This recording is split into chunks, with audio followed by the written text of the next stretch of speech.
पाहत आहात आपल्या हक्काचं चॅनल, आपली बातमी आपलं चॅनल वन भारत। कल्याण डोंबिवली महानगरपालिकेच्या प्रभाग क्रमांक 5च्या शिवसेना नगरसेविका प्रमिला पाटील यांनी फेरीवाल्यांच्या दादागिरी व हुकुमशाही विरोधात आक्रमक भूमिका घेतली आहे। काही अधिकाऱ्यांचे ड्रायव्हर फेरीवाल्यांकडून पैसे उकळत असून त्यांच्यासोबत संगनमत असल्याचा गंभीर आरोप त्यांनी केला आहे। केडीएमसीच्या महासभेत बोलताना त्यांनी हे आरोप केले आहेत। प्रभाग पूर्णपणे फेरीमुक्त करण्यात यावा अशी ठाम मागणी त्यांनी सभागृहात केली। या प्रकरणाची सखोल चौकशी करून संबंधितांवर कठोर कारवाई करावी अशीही त्यांनी प्रशासनाकडे मागणी केली।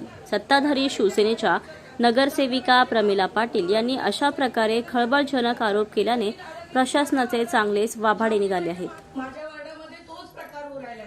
म्हणजे आमच्या वार्डामध्ये प्रभाग क्रमांक 5 मध्ये एवढे सुसज्ज रस्ते आहेत। बिर्ला कॉलेज, माझ्या प्रभागामध्ये बिर्ला कॉलेज, वाणी विद्यालय, परत आमची कुठली वेगळी शाळा आपली इंग्लिश कॅम्ब्रिडिया स्कूल, परत पोद्दार स्कूल, अशा चांगल्या स्कूल आहे।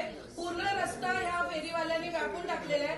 अक्षरशः दादागिरी करतात आणि आपले अधिकारी म्हणजे जे अधिकारी आहेत ना, त्यांचे ते ड्रायव्हर वगैरे कोणी असतील ना, ते लगेच त्यांना फोन करून देतात आणि ते जेव्हा जातात तेव्हा डायरेक्ट त्या गाड्या उचलतात, दगड वगैरे मारून त्या सोसायटी वाल्यांना दादागिरी करतात। तर ही दादागिरी माझ्या वार्डातून थांबली पाहिजे। माझा वार्ड फेरीमुक्त झाला पाहिजे आणि माझ्या स्थानिक फेरीवाल्यांसाठी माझ्या स्थानिक फेरीवाल्यांसाठी वसंत रॅलीला आपलं हरिभक्त पारायणाची मोठी जागा आहे। तुम्ही त्यांची सोय तिथे करून द्या, फक्त स्थानिकांची, बाकी इतरांसाठी तिथे जागा देऊ नका, ही माझी कळकळीची विनंती।